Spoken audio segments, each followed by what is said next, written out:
ದೇವೇಗೌಡರ ಸನ್ಮಾನ್ಯ ಹಿರಿಯ ನಾಯಕರು, ದೇಶದ ಮಾಜಿ ಪ್ರಧಾನಮಂತ್ರಿಗಳಾದಂತಹ ದೇವೇಗೌಡರ ಜೀವನದ ಒಡನಾಡಿ ಸಂಗಾತಿ ಮಾತೋಶ್ರೀ ಚೆನ್ನಮ್ಮ ದೇವೇಗೌಡರು ಇವತ್ತು ದೈವಾಧೀನರಾಗಿದ್ದಾರೆ. ದೈವಾಧೀನ ಅನ್ನುವಂಥ ಪದ ಅವರಿಗೆ ಅತ್ಯಂತ ಸೂಕ್ತವಾದದ್ದು. ಯಾಕಂದ್ರೆ ಅತ್ಯಂತ ದೈವಿ ಭಕ್ತರು. ಮಕ್ಕಳು ಸ್ವತಃ ಅವರ ಸಂಗಾತಿ ದೇವೇಗೌಡರು ಮಂತ್ರಿ, ಮುಖ್ಯಮಂತ್ರಿ, ಪ್ರಧಾನಮಂತ್ರಿ, ಅವರ ಮಕ್ಕಳು ಮಂತ್ರಿ, ಮುಖ್ಯಮಂತ್ರಿ, ಪ್ರಧಾನಮಂತ್ರಿ, ಇಷ್ಟೆಲ್ಲ ಆದರೂ ಸಹಿತ ಒಬ್ಬ ಸಾಮಾನ್ಯ ಗೃಹಿಣಿಯಾಗಿ ಇಡೀ ಕುಟುಂಬವನ್ನು ಯಾವ ರೀತಿ ನಿರ್ವಹಿಸಬೇಕು ಅಂತನ್ನುವಂಥದ್ದು ಇಡೀ ಸಮಾಜಕ್ಕೆ ತೋರಿಸಿದಂಥ ಒಂದು ಆದರ್ಶ ಗೃಹಿಣಿ ಅವರು.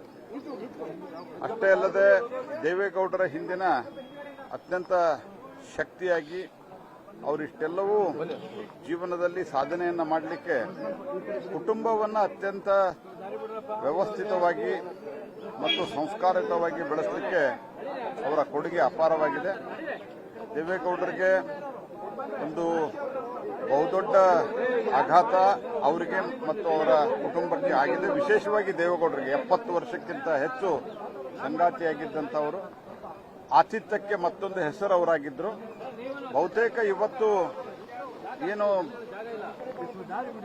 ಕಾಂಗ್ರೆಸ್ಸಿಗೆ ಪರ್ಯಾಯವಾಗಿ ದೇವೇಗೌಡರು, ರಾಮಕೃಷ್ಣ ಹೆಗಡೆ ಅವರು, ಬೊಮ್ಮಾಯಿ ಅವರು, ಇವರೆಲ್ಲ ಒಂದು ಜೆ.ಎಚ್. ಪಟೇಲರು, ಇವರೆಲ್ಲ ಒಂದು ಪರ್ಯಾಯ ರಾಜಕಾರಣವನ್ನು ಮಾಡಿದರೆ ಅದರಲ್ಲಿ ದೇವೇಗೌಡರ ಪಾತ್ರ ಬಹಳ ಮಹತ್ವದ್ದಿತ್ತು. ಇಂಥ ಎಲ್ಲ ಸಂದರ್ಭದಲ್ಲಿಯೂ ಸಹಿತ ಮನೆ ಮತ್ತು ಮನೆಗೆ ಬರ್ತಿರುವಂತಹ ಅವತ್ತಿನ ಜನತಾ ಪರಿವಾರದ ನಾಯಕರನ್ನ ಅತ್ಯಂತ ಗೌರವದಿಂದ ಒಂದು ಆತಿಥ್ಯವನ್ನು ಕೊಟ್ಟು ಅವರಿಗೆ ಊಟವನ್ನು ಬಡಿಸಿದಂಥ ಮಹಾ ಪುಣ್ಯಾತ್ಮರವರು. ಅವರು ಕಾರಣದಿಂದನೇ ದೇವೇಗೌಡರಿಗೆ ಇಷ್ಟೊಂದು ಹಂತದಲ್ಲಿ ಅವರು ಯಾವುದೇ ರೀತಿಯ ನಿರ್ವಿಘ್ನವಾಗಿ ಮೇಲಕ್ಕೆ ರಾಜಕೀಯದಲ್ಲಿ ಹೋಗಲಿಕ್ಕೆ ಸಾಧ್ಯ ಆಯಿತು.